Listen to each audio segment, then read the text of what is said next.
Okidoki. Kakegurui, I guess I would consider a guilty pleasure. I completely understand why some people don't like it. We can get into the nitty gritty later. But it's just such a fun series to follow that I was genuinely excited to see this spin-off adaptation. I never touched the manga, but who am I to say no to more cute girls getting off at gambling? We all know why we're here, so why don't we just... Kakegurui Basho!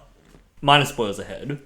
Basic synopsis, I'm sure we're all familiar with Kakegurui. Gambling high school that enslaves students when they can't pay up. We love to follow Yumeko, Suzui, and dear old Mary, who is the star for this side story.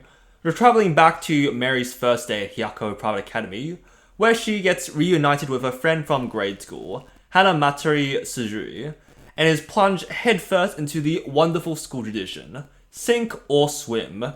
Gamble with your life on the line with chances of climbing past Japan's 1%. How well can Mary keep her head above the water? The first episode starts off with a recap of a gamble we never saw. It's a bit of a confusing intro. I guess they wanted to skip ahead to a more entertaining battle because most people watching would have already been familiar with Kakegurui, but it's such a weird way to introduce your audience to your premise.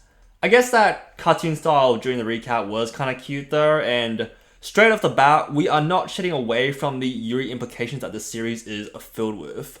New ship bros, let's go! Ryota Suzui, the average Joe we use as our anchor in the sea of gamble-crazed schoolgirls, is replaced here by Tsuzura, who is honestly nicer than I expected.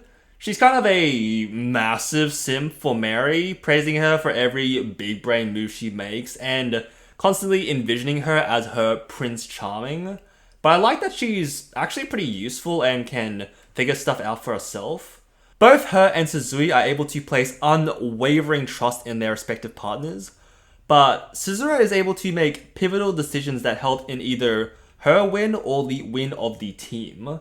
I guess tier 3 subs can be good for something after all. With Mary, I really do like this cuter side to her. You kind of see it in the main series with her blushing around Yumeko and Suzui, but seeing more of her inner monologues of her snide self-confidence mixed with constant frustration is just really charming. She provides something that Yumeko just doesn't have. Self-doubt. Yumeko will steamroll anyone. The amount of people that can pull one over her, you can count on one finger. Mary, however, is capable of being stressed, like a normal human being. And that really helps with buying into the stakes a little more, even though it's absolutely predictable. And that is the major reason why Kakegurui is pretty divisive as a series.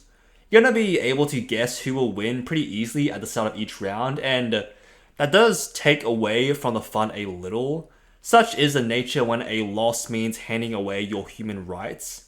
It's honestly a problem that plagues any series that focuses on intense high-stake battles.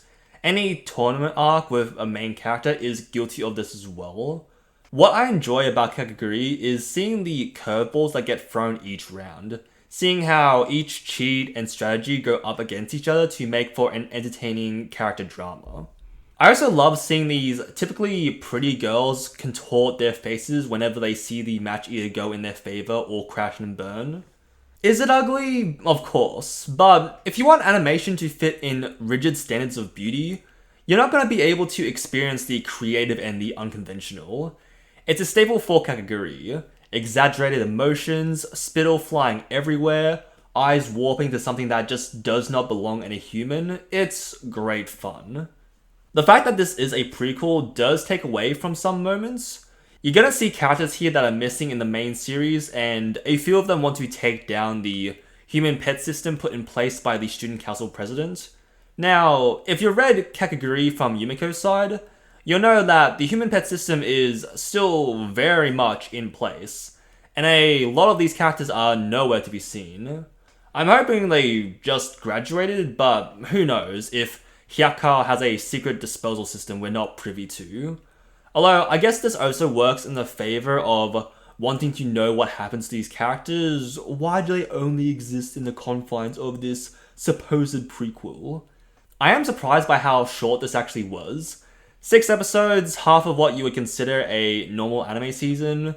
You could finish this in less than 3 hours. We really only get 3 major battles, maybe 5 or 6 depending on what you'd class as an actual intense round in the realm of Kakegurui. I'm definitely interested in checking out more from the manga.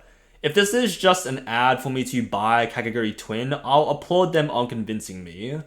I am just left with an unsatisfied taste in my mouth though, which can be good or bad depending on who you are. Will you pick up the source and continue on, or will you just forget about this series and move on? I don't know. That's up to you. I would like to see more of it animated though. I guess I'll see what MAPPA decided to change in the manga. Oh yeah, one more thing. I really want to be Sachiko Juraku's pet. I completely understand that she probably tortures poor Sato in some way, but hey, she seems to be enjoying it. I mean, just look at her. Those red eyes, the white hair, tall bombshell, absolute dominatrix. Oh my god, please step on me, mommy. I mean, mom. Thanks for watching. We'll love to see your thoughts in the comments below. Like and subscribe for more content. Let me know if there's something you'd like me to cover. I like to talk about anything that interests me. That's all I wanted to say. I hope you all have a good rest of your day.